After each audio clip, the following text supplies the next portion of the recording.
Hi Neil again, just on a survey this afternoon in Durham and turned up, usual scenario, I'm not going too much into it. The retrofit damp proof course has been installed on the door reveals, and then obviously the same again along the front. What's interesting is they've actually gone in 75, 90 mil above the original bitumen damp proof course, which is visible quite clearly below. But what this is about, I was told that the work had been done, everything was hunky-dory. So we've got plastic louver air bricks, very good, 9x3. It's what I would recommend in a lot of instances. We've got one there, we have another one there, and we have another two along there. So 4 air bricks on the front elevation, you think that's perfect. A decent amount of subfloor ventilation. But the moral of this video is, don't believe what you're looking at, and it's up to you to actually question it and reach your own conclusions.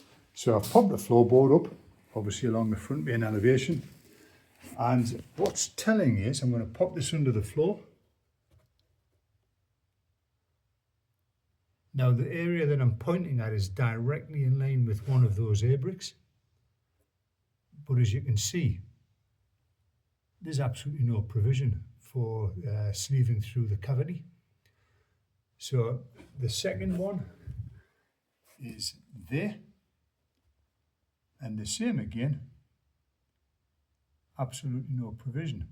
So I've checked them all. The air bricks are on the external elevation, there's 2 on the gable elevation being replaced, but ultimately absolutely no provision for sleeving through the cavity.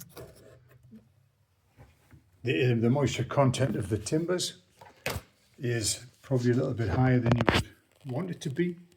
So I stick it on the top edge, I've done this many times, and we've got 16.1%. And then I take it from there and I go down onto the lower edge, and we're now at 21%. Above 20%, the timbers are considered to be vulnerable to decay.